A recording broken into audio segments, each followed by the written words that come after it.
mau. Padahal kita bilang berhutang itu boleh juga. Apalagi berhutang 10 tahun. Tunggu tahun Yobel. Pembebasan dan lain sebagainya. Maka perlu adanya berjaga-jaga. Masalah anak itu juga menjadi satu kekhawatiran. Saya sudah sampai sini, saya sudah sekolah sampai sini, tapi bagaimana anak saya? Saya harus berjaga-jaga, gambate. Betul. Untuk apa? Karena anak saya harus lebih baik daripada saya. Amin. Kalau saya SD, minimalnya dia SMP. Kalau saya SMP, minimalnya dia S3. Selesai S3 apa lagi? S-lilin. S-teller. Begitu kan? Ini kan satu kerinduan. Tetapi saudaraku, kalau alasan ini, maka pertanyaan saya selanjutnya, sampai kapan dan sejauh mana dan berapa banyak engkau berjaga-jaga untuk hidupmu? Pertanyaan. Kalau saudara katakan, saya punya kebutuhan, saya punya, tetapi saya merasa bahwa saya harus memiliki lebih daripada yang saya butuhkan. Kemudian dengan alasan saya berjaga-jaga, karena Tuhan bilang berjaga-jagalah dan berdoalah. Betul. Itu mah konteksnya beda. Pertanyaannya adalah, engkau berjaga-jaga sejauh mana?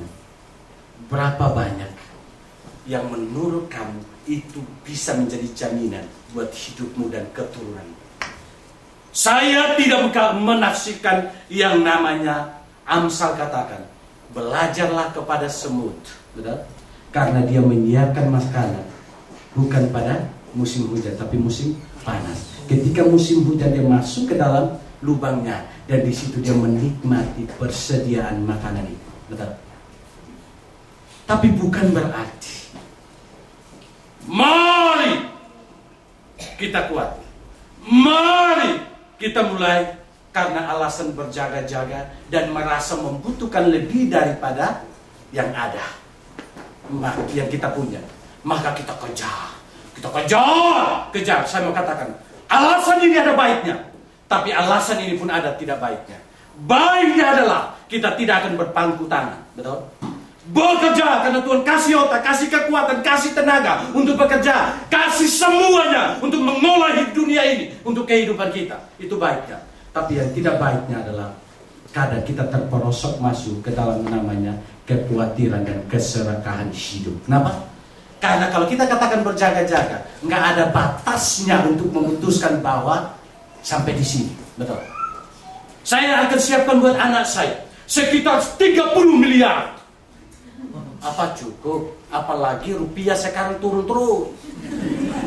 Kursnya sekarang berapa? 84, 85 kali. Apakah 10 tahun ke depan, 20 tahun ke depan 30 miliar itu masih seharga seperti ini? Bisa saja seharga 300 rupiah. Betul?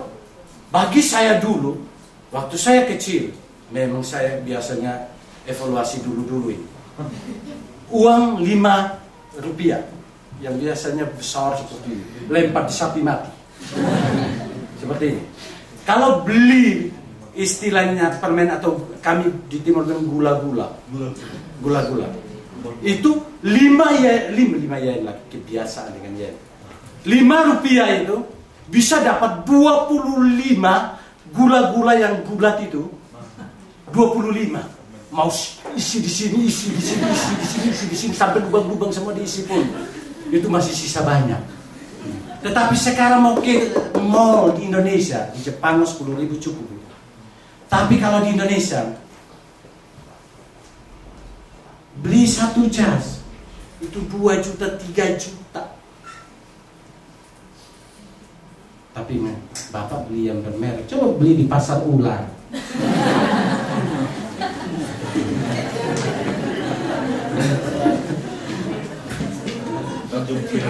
Kalau saudara ke warteg saja, bawa 50.000 tidak ada apa-apanya.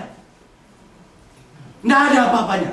Maka saya katakan, saya waktu tunggu visa anak kami Alden, saya di Sarina, saya hanya beli Coca-Cola 1 sama potato 1, bukan 1 biji, 1 kota itu, 19.000. Saya bilang, saya tahu dari dulu, ku ambil saja yang banyak, ku beli daging ayam juga, biar supaya saya balas dendam. Saya kaget luar biasa. Maka saudara katakan 30 miliar, saya jamin 20 tahun anak saya bisa jadi dokter. Belum tentu. Itu belum bisa menjadi satu jaminan untuk kepuasan dan berjaga-jaga. Mungkin engkau katakan, saya harus berjaga-jaga untuk ini dan itu. Tetapi ingat, siapa yang bisa mereka hidup ke depan? Bisa saja masalah bertubi-tubi. Dan itu pun tidak cukup untuk hidupmu dan masalah yang ada. Betul? Maka tidak ada alasan yang lain untuk kita mentuhankan itu. Untuk kita menganggap itu tidak perlu. Itu perlu. Tetapi masalahnya adalah, jangan sampai kita terperosok masuk dalam kekhawatiran. Karena perbedaan kekhawatiran dan keserakahan adalah dua hal yang sangat tipis sekali untuk dibedakan. Tapi kita bisa membedakan itu adalah ketika hidup kita dan tujuan hidup kita pakai semuanya untuk itu. Berjaga-jaga, saudara bisa keluar daripada kehendak Allah. Maka aku sendiri katakan, Tuhan, jauhkanlah daripadaku kecurangan dan kebohongan. Jangan berikan kepadaku kemiskinan atau kekayaan. Biarkanlah aku menikmati makanan yang menjadi bagianku. Saudaraku, orang tidak akan mungkin tinggal dalam kekhawatiran masalah materi. Orang tidak akan mungkin mempertuhankan materi dalam hidupnya. Orang tidak akan mungkin memakai alasan-alasan yang seakan-akan logis.